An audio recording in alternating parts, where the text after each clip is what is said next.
Hello everyone, it's Seth, probably better known as Saffron Olive, and it's time for another Instant Deck Tech.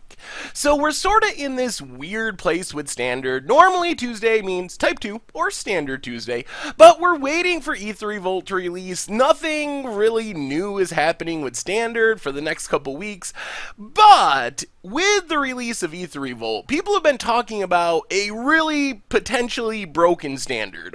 We have Splinter Twin combos, we have Emrakuls and Aetherworks Marvels, so we're talking about a really broken Standard format. So I thought maybe for the next couple weeks, instead of looking at current Standard decks, we would go back in history a little bit and look at some really broken Standard decks. Kind of put our talk of brokenness in combo. Like right now, when we say broken, we're talking about turn 4, turn 5 Emrakuls, maybe a pseudo Splinter Twin at sorcery speed, stuff like that. But let's take a look at a couple of really broken Standard decks. And we're going to start off with 1998 Academy. So I don't know the original maker of this deck. There was someone who ran a tournament of historical Standard decks. This is what came out on top as the most broken, and looking at the list, I can see why. So one other thing, we don't really have a place to play this deck because so many of the cards are banned. So you can please like it and comment and subscribe and all that stuff if you enjoy the deck, but we don't really have a place we can play this deck, so just be warned about that. Anyway, let's break down 1998 Academy and look at a really broken Standard deck. So, of course, this deck is built around Tolarian Academy, a fair magic card by any standards, a land that technically doesn't produce any mana on its own, so it's got to be bad, right? Well, the trick is it adds a mana for each artifact you control, and in the old days, wizards, they like to print some fast mana artifacts. So this deck has 4 Lotus Petals, 4 Mox Diamonds, and 4 Mana Vaults. Oh, and of course, a Voltaic Key, which can do some other things, but mostly there to untap your Mana Vault. So we have 16 0 or 1 mana producing artifacts. So kind of the idea of this deck is you hopefully have a Tolarian Academy in your opening hand. You play your Lotus Petals, your Mox Diamonds, your Mana Vaults, get a bunch of artifacts, so your Tolarian Academy, instead of tapping for 0 mana, is tapping for 3, 5 mana.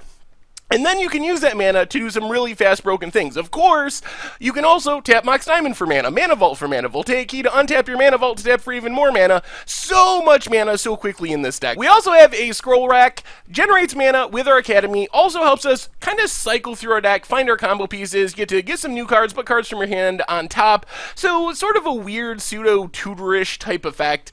The deck has even more fast mana in the mana base with 4 Ancient Tombs, so this isn't great on turn 1, you have your Academy. On turn 2, though, if you play an Ancient Tomb, especially since Academy's legendary, you make even more mana, and then Wasteland to disrupt your opponent's Academy. Since this deck is so good, everyone's going to be playing it. And then Intuition is to set up our combo. So Intuition is worded weirdly, but essentially it is a 3 mana tutor in blue, except when you tutor, you got to have at least 3 of the card in your deck, so a really slight deck building restriction, and 2 of the copies of the card is going to go to your graveyard. But normally that's how it plays out. You search for 3 of the same card, 1 of those go to your hand, the other 2 go to the graveyard, and you're guaranteed to get what you want. So it's not like Gifts Ungiven where you have to search for different cards. You almost are always going to use it as a tutor, searching for 3 copies of the same card. So what are we searching up? And that is Mind Over Matter. As you can see, exactly 3 copies, because this deck wants exactly 1 Mind Over Matter. You play the Mind Over Matter, and then you pretty much just win the game. So Mind Over Matter lets you discard a card to tap or untap target artifact, creature, or land. Well, we were just talking about Tolarian Academy, tapping for 3, 5, even more mana. We have Mana Vault, taps for 3 mana. So there's a lot of fast mana things that produce multiple mana that we can untap with Mind Over Matter. So that's kind of the plan of the deck, is you get this fast mana set up. And remember, since you can tap Tolarian Academy for so much mana, you got Lotus Petals and Mana Vaults and all this stuff, you can do this as soon as turn 1 if you have a really nutty draw, but definitely by turn 2 or turn 3, it's going to happen super quickly. You stick your Mind Over Matter, and then you just discard cards, and you use those cards to untap your big mana producer. So primarily Tolarian Academy, untap it, tap it again for 5 mana, let's say, discard a card, untap it again, 5 more mana. So this generates not truly infinite mana, but an absurdly large amount of mana, and then once you discard your whole hand, hand, well, most of your whole hand, you just use some draw 7s to restock, so you make even more mana. So you make, let's say, 20, 30 mana with your Tolarian Academy, tapping and untapping it with Mind Over Matter. You get down to one card in your hand. That card is Time Spiral. You cast your Time Spiral using 6 of your 30 mana, and then you start the process all over again. Time Spiral in that scenario doesn't just say refill your hand. What it actually says is 6 mana, gain 30 mana, let's say, because you can discard 6 more cards to your Mind Over Matter, untapping and tapping your Tolarian Academy, and then hopefully the last card in your hand is another Time Spiral or a Windfall, do it all over again. So eventually you're going to have hundreds of mana floating, and then the way you actually win the game is Stroke of Genius, which is kind of the original Blue Sun Zenith. Basically the way this plays out is you generate a bunch of mana, then you can target yourself with most of your library being drawn, so maybe drawn to a couple of cards. You'll have more Strokes of Genius, still have unlimited mana, and then you turn future copies of Stroke of Genius on your opponent, with X being equal to or greater than their life total. Of course, once you target yourself with a Stroke of Genius, let's say X30, you're going to have 30 cards in your hand. That is, I don't even know, 150 more mana with your Tolarian Academy tapping and untapping. So you're going to have enough mana that you can cast multiple Strokes of Genius at your opponent's face with X equal to more than their library.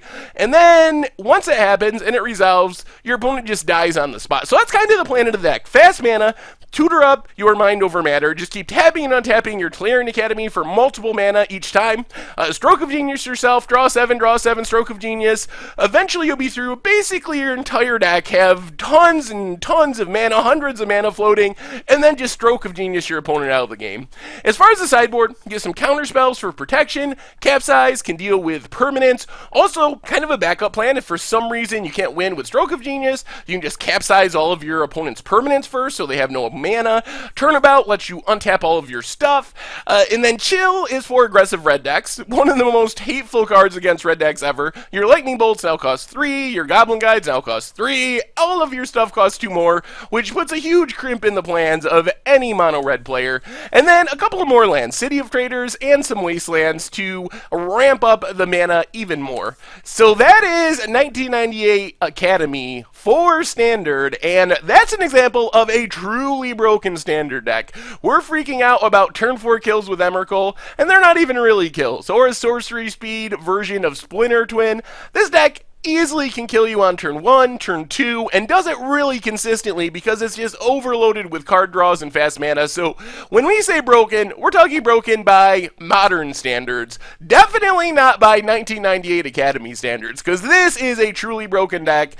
In some estimates, the best Standard deck ever in the entire history of Magic. So anyway, I hope you enjoyed this look back at historical Standard for our deck tech today. I think we'll do one more of these next week, and then by that time we should be to Aether Revolt and Standard, and we can get back to our regularly scheduled program of some sweet Aether Revolt decks. Anyway, that's been our Instant Deck Tech for today. Thank you very much for watching. I hope you enjoyed the video, and I will talk to you soon.